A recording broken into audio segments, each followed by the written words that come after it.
சமூக மீடியா சொந்தங்களுக்கு வணக்கம். இன்றைய நாளிலும் மற்றொரு உலக செய்திகளின் ஒரே பார்வையோடு இணைந்திருக்கின்றோம். அந்த வகையிலே உலக பொருளாதாரத்தின் உயிர் நாடியான கார்மோஸ் ஜலசந்தியை ஈரான் தனது முழுமையான கட்டுப்பாட்டிற்குள் கொண்டு வந்துள்ள நிலையில் அமெரிக்காவின் ப்ராஜெக்ட் ஃப்ரீடம் மற்றும் ஈரானின் புதிய சமன்பாடு ஆகியவற்றுக்கு இடையே நேரடி மோதல் மூண்டுள்ளது. அமெரிக்காவுடனான போர் நிறுத்தம் அறிவிக்கப்பட்ட பின்னரும் காஷ்மீர் தீவு மற்றும் தெஹ்ரான் பகுதிகளில் உளவு ரோன்கள் சுட்டு வீழ்த்தப்படுவது இந்த அமைதி எவ்வளவு பலவீனமானது என்பதை உணர்த்துகின்றது. அதே சமயம் ஐக்கிய அரபு அமீரகம் மீதான ஏவுகணை தாக்குதல், புகார்கள் மற்றும் புஜைரா தீ விபத்து போன்றவை போரை புதிய நாடுகளுக்கும் விரிவுபடுத்தியுள்ளன. அமெரிக்க அதிபர் டிரம்பின் கடுமையான எச்சரிக்கைகளும் பெய்ஜிங்கில் சீனாவின் தலைமையிலான பேச்சுவார்த்தைகளும் ஒருபுறம் நடக்க, மறுபுறம் பிராந்தியம் ஒரு பெரும் பொருளாதார வீழ்ச்சி மற்றும் எரிசக்தி பஞ்சத்தின் விளிம்பில் நிற்கின்றது. இந்த சூழல் பற்றி இந்த காணொலியில் விரிவாக பார்க்கலாம்.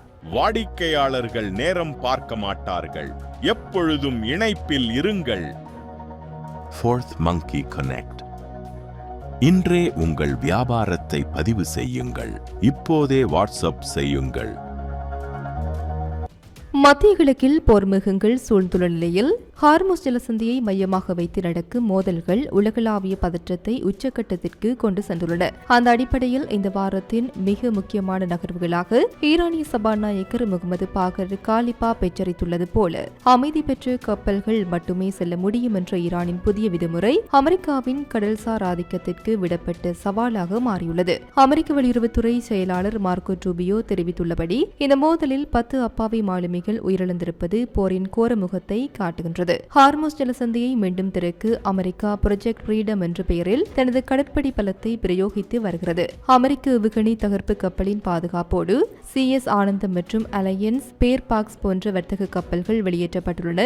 இது ஒரு வெற்றியாக அமெரிக்காவால் பார்க்கப்பட்டாலும் இன்னும் பல கப்பல்கள் வளைகுடா பகுதியில் ஈரானின் பிடியில் அல்லது தாக்குதலுக்கு உள்ளாகி சிக்கியுள்ளன என்பது குறிப்பிடத்தக்கது. இந்த விவகாரத்தில் சீனாவின் பங்கு மிக முக்கியமானது. சீனா 2 முனைகளில் காய்களை நகர்த்துகின்றது. அமெரிக்காவின் கடற்படை முற்றுகையை ஆபத்தானது என விமர்சிக்கும் சீனா ஐநா சபையில் ஈரானுக்கு தடையாக இருக்கும் தடைகளை தகர்க்க உதவுகிறது. ஜலசந்தி மூடப்படுவதால் தனது எரிசக்தி தேவை பாதிக்கப்படுவதை விரும்பாத சீனா ஈரானையும் அமெரிக்காவையும் பேச்சுவார்த்தைக்கு அளித்துள்ளது. ட்ரம்பை சந்திக்கும் முன்பாக ஈரான் எந்தவித தீவிர நடவடிக்கையிலும் ஈடுபடக்கூடாது என்ற உறுதிமொழியை சீனா எதிர்பார்க்கின்றது. அமெரிக்கா தனது முழு பலத்தையும் பயன்படுத்தியும் ஹார்முஸ் ஜலசந்தியை திறப்பதில் தோல்வியடைந்து விட்டது என்று ஜெனரல் ஜெயதுல்லா ஜவானியின் கூற்று ஈரானின் ராணுவ மன உறுதியை காட்டுகிறது. 40 நாள் கடுமையான போருக்கு பின்னரும் ஜலசந்தியின் மீதான கட்டுப்பாட்டை ஈரான் இழக்கவில்லை என்பது அமெரிக்காவிற்கு பெரும் பின்னடைவாகவே பார்க்கப்படுகின்றது. ஹார்முஸ் ஜலசந்தி என்பது வெறும் நீர்வழி பாதை மட்டுமல்ல, அது உலக நாடுகளின் எரிசக்தி பாதுகாப்பு, அமெரிக்காவின் ராணுவ பலத்திற்கும் ஈரானின் புவிசார் அரசியல் பிடிவாதத்திற்கும் இடையிலான இந்த போர் விரைவில் ஒரு சுமூகமான முடிவுக்கு வராவிட்டால் அது உலகளாவிய எரிசக்தி பஞ்சத்திற்கும் பெரும் பொருளாதார வீழ்ச்சிக்கும் வழிவகுக்கும். பெய்ஜிங்கில் நடக்கும் பேச்சுவார்த்தைகள் மட்டுமே இப்போதைக்கு உலக நாடுகளுக்கு இருக்கும் ஒரே நம்பிக்கை ஏற்றாகும். ஸ்ரீ சக்திவேல் ஜோதிட ஆராய்ச்சி நிலையம். வேலை, தொழில், கல்வி வழிகாட்டுதல், அவசர ஜோதிட சேவை எல்லாம் ஒரே இடத்தில். ஸ்ரீ சக்திவேல் ஜோதிட ஆராய்ச்சி நிலையம். மத்திய கிழக்கில் ஏற்கனவே எரிந்து கொண்டிருக்கும் போர் தீ தற்போது ஐக்கிய அரபு அமீரகம் நோக்கியும் பரவியுள்ளது.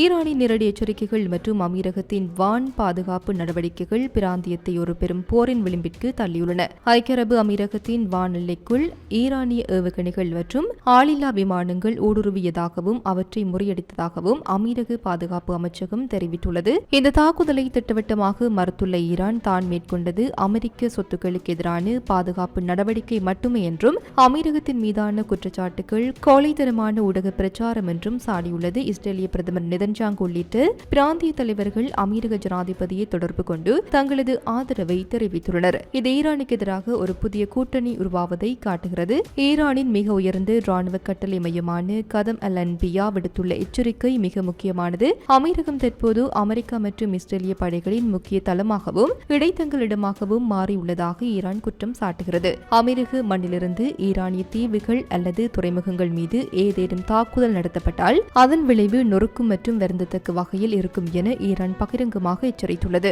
உலக பொருளாதாரத்தின் உயிர் நாடியான கார்மோஸ் ஜலசந்தியை ஈரான் தற்போது தனது முழுமையான நிர்வாக கட்டுப்பாட்டிற்குள் கொண்டு வந்துள்ளது.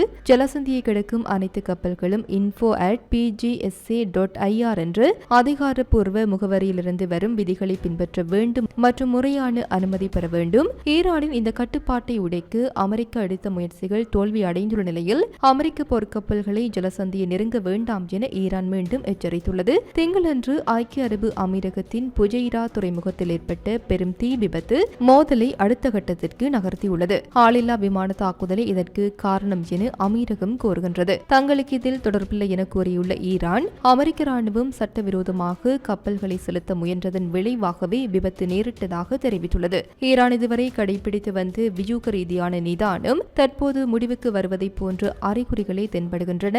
அமெரிக்கா மற்றும் இஸ்ரேலுடனான கூட்டணியை மறுபரிசீலனை செய்யுமாறு அமீரகத்தை ஈரான் வலியுறுத்துவது அரபு நாடுகளுக்கு விடுக்கப்பட்டுள்ள நேரடி அரசியல் அழுத்தமாகும். பிப்ரவரி 28 அன்று தொடங்கிய இந்த போர் தற்போது கடல்வழி போக்குவரத்து, எண்ணெய் விநியோகம் மற்றும் பிராந்திய நாடுகளின் எல்லை பாதுகாப்பு என பல பரிமாணங்களில் விரிவடைந்து வருகின்றது. சர்வதேச நாடுகள் தலையிடாவிட்டால் புஜைரா மற்றும் ஹார்முஸ் பகுதிகள் உலக பொருளாதாரத்தை முடக்கும் மையப்புள்ளியாக மாறும் என்பதில் ஐயமில்லை.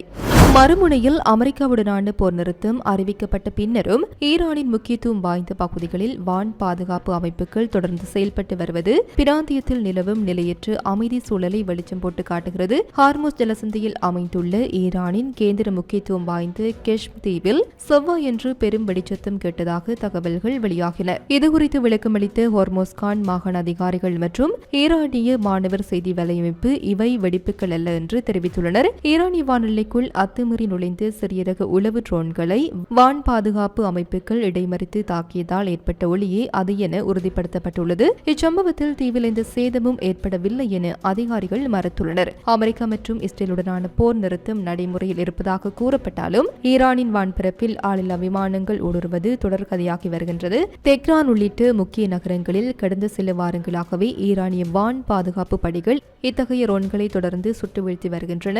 இது ஒருபுறம் அமைதி பேச்சுவார்த்தைகள் நடந்தாலும் மறுபுறம் உளவு பார்க்கும் நடவடிக்கைகள் தீவிரமாக இருப்பதை உறுதிப்படுத்துகின்றது. இந்த சம்பவங்கள் குறித்து அமெரிக்க அதிபர் டொனால்ட் ட்ரம்ப் செவ்வாயன்று செய்தியாளர்களிடம் பேசிய போது ஈரானின் ராணுவ திறனை பெரிதாக கருதாமல் விமர்சித்தார். எச்சரிக்கை துணி போர் நிறுத்தத்தை மீறுவது எது என்பது குறித்த கேள்விக்கு என்ன செய்யக்கூடாது என்பது அவர்களுக்கு நன்றாகவே தெரியும் என்று ட்ரம்ப் பதிலளித்துள்ளார். ஈரானின் ராணுவ நகர்வுகளை அமெரிக்கா மிக நெருக்கமாக கண்காணித்து வருவதையும் எந்த ஒரு சிறு தவறுக்கும் கடுமையான விளைவுகள் ஏற்படும் என்பதையும் ட்ரம்ப் தனது பாணியில் எச்சரித்துள்ளார். கெஷ்ம் தீவு சம்பவம் ஹார்முஸ் ஜலசந்தியில் ஈரானின் பாதுகாப்பு கட்டமைப்பை சோதிக்கும் ஒரு முயற்சியாகவே பார்க்கப்படுகிறது. ஈரானின் புதிய சமன்பாடு நடைமுறைக்கு வந்த பிறகு இத்தகைய உளவு நடவடிக்கைகள் அதிகரித்துள்ளன. ஒருபுறம் பெஜிங்கில் அமைதி பேச்சுவார்த்தைகள் தொடங்கினாலும் மறுபுறம் ட்ரம்பின் எச்சரிக்கையும் ஈரானின் வான் பாதுகாப்பு செயல்பாடுகளும் இந்த போர் நிறுத்தம் எந்த நேரத்திலும் முடியக்கூடிய ஒரு மெல்லிய நூலிலேயே தொடங்கிக் கொண்டிருக்கிறது என்பதை பிரதிபலிக்கின்றன. இத்துடன் குறித்த காணொலி நிறைவு பெறுகின்றது. இது தொடர்பிலான உங்களுடைய கருத்துக்களை கமெண்ட் வாயிலாக தெரிவிக்கலாம்.